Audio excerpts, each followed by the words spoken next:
Hey everyone. So today I want to talk to you about some stories that I've come across in the last year of the plight of basically female migrant workers around the world, specifically from places like Indonesia and the Philippines. Um, Indonesia and the Philippines are known for exporting a great deal of domestic servants, female domestic servants, otherwise known as maids, to various parts of the world, in particular, like places like Saudi Arabia and Kuwait, places that are very wealthy. And there has been a lot of cases of abuse of maids, human rights violations of workers, basically. And I also wanted to share a story that takes place in the United States of a particular woman who, on the outside, may have been interpreted as a maid, but according to the man who wrote the article, who is now passed on, his family had a slave. They were from the Philippines, and she was basically given to his mother as a gift on her 18th birthday. So this woman lived with their family for her entire life. And so, yeah, he kind of just told the story as he understood it. He and his brother were raised in the United States and didn't really realize until he was about 11 that she was a slave. Um, and you notice things moving around. I have a cat that's come to say hi. So, yeah. Um, I want to talk about this because I have a real keen interest in the lives of domestic servants. One of my favorite TV shows ever is the 70s classic Upstairs Downstairs, which kind of was the first show to kind of document life below stairs, meaning the domestic working classes, and above stairs, meaning the aristocracy in British society. And that shit's really popular. Like Downton Abbey was a big deal a few years ago. And a lot of the stories are borrowed from Upstairs Downstairs and done not as well. But it's an interesting show to watch because this is kind of the history of this culture. A lot of women, their ancestors, very recent ancestors, were in domestic service, and it's kind of a massive industry worldwide. And even in the US today, many women who are middle class have maids, often racially oppressed women. And I have to say, a lot of feminists too, who have money, use maids. And it's, one of those questions of, well, what is the right thing to do? Because some women justify it by saying that they're employing another woman, and as long as they're paying her well and treating her right, it's okay. And I think there's an argument to be said that, you should employ help sometimes if you need for various things. Like if you are disabled, for example, like I am. Um, Although I clean my own house, thank you. To get help sometimes, or with like a project or something, I could see that. But, to utilize that kind of service, it kind of comes with a very, it's a classist thing. It only exists because of class disparity.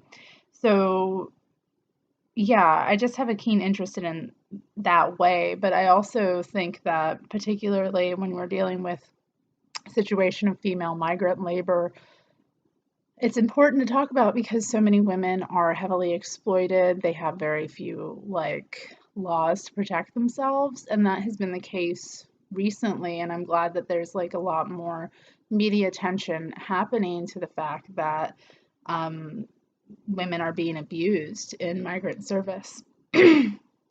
So yeah, places like the Philippines, Indonesia, um, export as one of their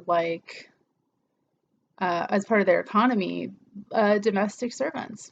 mainly women. And these women travel abroad and work in homes of rich people, to earn money, often sending remittances back home, which contribute to the local economy. So it's a way that these, various places, help support themselves as a nation. Um, so there's the whole aspect of that of, international classism and imperialism, and how markets are developed off of heavily exploited labor. Um, so yeah, I mean, these women are a big part of their like local or their national economies. So the nations have a vested interest in like maintaining these programs because it does generate so much money. So it's been a real difficult process getting laws passed that actually respect the human rights of these women, because oftentimes, like, for example, in Kuwait recently, some laws were passed. Now, I know about this because I saw a Facebook video on it months back, so I'm remembering from memory. But there was a case of a well-known, like, beauty blogger, a vlogger actually, a YouTube celebrity, a very rich, disgusting woman who got on camera and complained about the new laws regarding, treatment of maids, meaning the number one thing she complained about was the fact that she, as an employer, could not take her maids' passports from them. So this is one thing that many employers do. They will take maids' passports from them and hide them. So these women are essentially trapped in employment, and they basically cannot move without their employers say so. Many times they don't get days off, and this was the case historically in places like Britain and the US with domestic service. Women would get maybe half a day off every couple of weeks. And yeah, it's very similar archaic labor laws that these women have to endure. So these women are not just like visiting your house and then leaving, doing a service for a couple of hours and leaving. Oh no, these women live in house and are basically tasked with keeping it spotless and doing everything for these families. And so this woman who's a beauty vlogger, meaning she puts on like clown face every fucking day, whilst I don't know. I was very judgmental about this like woman, obviously. I mean, but hard not to be. She gets on camera in her car, her very expensive fucking car, and is whining about the fact that she has to give basically the passports back to her maids, and that they could just leave her employment anytime they want, meaning she would probably have to treat them much better. And also the fact that she's required by law to give them a day off when she, might need their service. God forbid that anyone be without a maid for a day, or that a maid be able to leave her employer if she's not being treated well. And this is a woman saying this, a woman who has a business, putting herself forward in a very, like, female centric way, right? The beauty industry is a big, like, thing with women. A lot of women are invested in it. Now, I have my own opinions about that, but you understand this woman is an influencer of a lot of other women. So for her to get on and say that was awful. Thank goodness there was a great deal of backlash against her, but I just remember watching it like stunned that this woman was even saying that. And just to go into the entitled mentality of like wealthy elite women, I mean, this is what we're dealing with, many times. And this is why I say, be careful who you're giving your energy to in terms of your sympathy. Like, there are women who are far more deserving of your time and energy in the world. Like, give, there are women who hurt other women, and it's important to like think critically about, what choices they're making, and how victimized they really are. You know, many women use the status they have in society against other women, and this was a perfect, clear-cut example of that. So, yeah.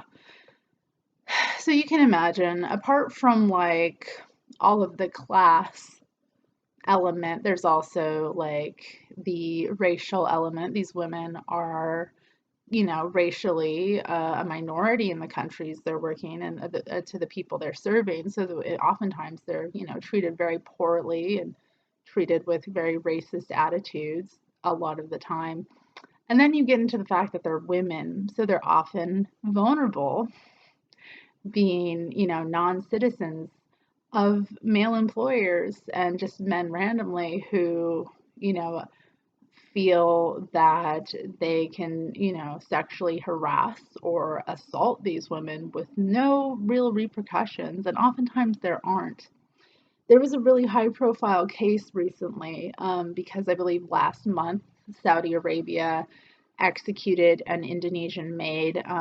I have her name up here. I want to say it. Her name was Tuti Tursilawati, who was a mother of one in her early 30s from Majalengka, Indonesia. Okay, so this happened in October. Yeah. She was convicted, I guess, 7 years ago of executing her employer because he had sexually assaulted her, or he was in the process of sexually assaulting her, according to human rights groups. So this woman was executed by the state of Saudi Arabia, and they also did not inform the nation of Indonesia that they were going to be executing one of their nationals, and this is considered, you know, how things are done. When you execute another nation's citizen, you have to inform them, and that was not done. So obviously there was big backlash from Indonesia, and I think it's, you know, kind of getting international attention that there is these, I mean, Saudi Arabia is a fucked up place. All right? Let's just be real. It's a fucked up place, and it's very just, you know, if you read about the experiences of people who are not Arabs living there, you know, it's just appalling, the racism. Speaking as an American citizen in another racist country, like it's an incredibly fucked up place, and human rights don't really matter very much there. So, you know, shit like this is going on, and it's affecting, you know, very low paid workers who are the backbones, or not the backbones, but like as incredibly large part of their nation's economies. So I just want to talk about this because it's a feminist issue, because obviously women are overwhelmingly domestic service. It's not a male industry. And women are particularly vulnerable when they travel abroad, especially if they are, you know, in a racial minority to that nation. You know, they're, you know, going to be put in a lot of precarious situations. So the moves to like pass laws in places like Kuwait to protect these workers in terms of letting them hold their own passports and, you know, have days off is a really small step. But I also think it's important that feminists challenge this belief that, you know, having servants is something that should be done. I always feel like if you are that wealthy, you probably should scale back your resources a bit and not live so opulently. But you know, I'm a dirty communist at the end of the day, so I can't deal with the incredible, just vulgar displays of cruelty by the rich that happen in most countries. But anyway, Tuti wasn't the first maid that was executed. There's been other um, Indonesian nationals and Filipino nationals executed in Saudi Arabia. It's a big issue. Um, and I think like more should be done to, internationally put pressure, but I really don't know that that will happen because we love our Saudi Arabian oil, don't we? It's so good for us. It's so tasty. It's so good. And we just love these fucking evil royal fucks. Oh, and that's another story I read about. Was the case of a maid who was employed by a Saudi royal and went missing. That is another thing that happens. Like cheap disposable labor, that's how women are seen and in these industries. So in terms of like all of the stuff about sexual harassment and like male violence in the workplace, that sort of thing, this is a real issue if you're a maid. And there are little resources you have if you are sexually assaulted or being sexually harassed. And, if you go missing and your employer was a Saudi royal, there's little that can be done for you. So, yeah, yes, this woman that I read about was called Marilyn Rester, and she was a Filipino woman. So, I mean, it's shocking, honestly. I hope the links I leave you in the low bar will kind of give you more information than I can, but this has been an issue that I've been wanting to talk about for a while. So, yeah, thankfully,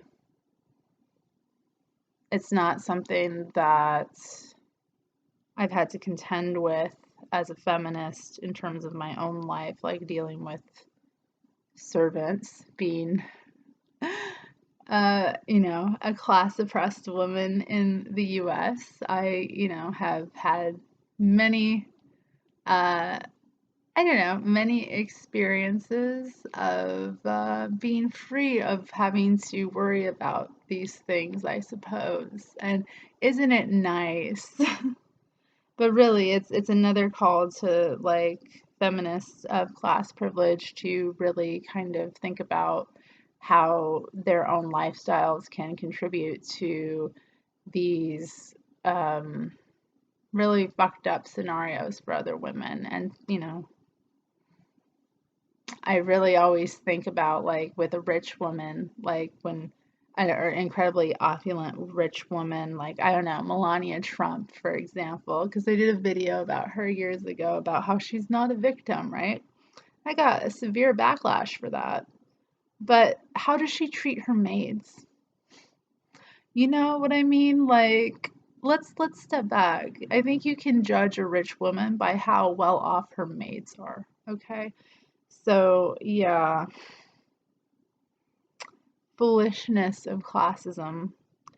And yeah, be sure to check out, really, I recommend the Atlantic story about the woman. They called her Lola, but her name was actually, see, I have it here. I think it was Euducio.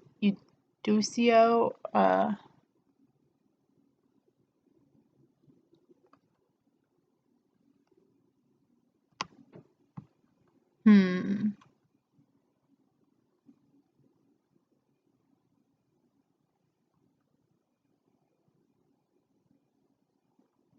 I apologize for the delay here.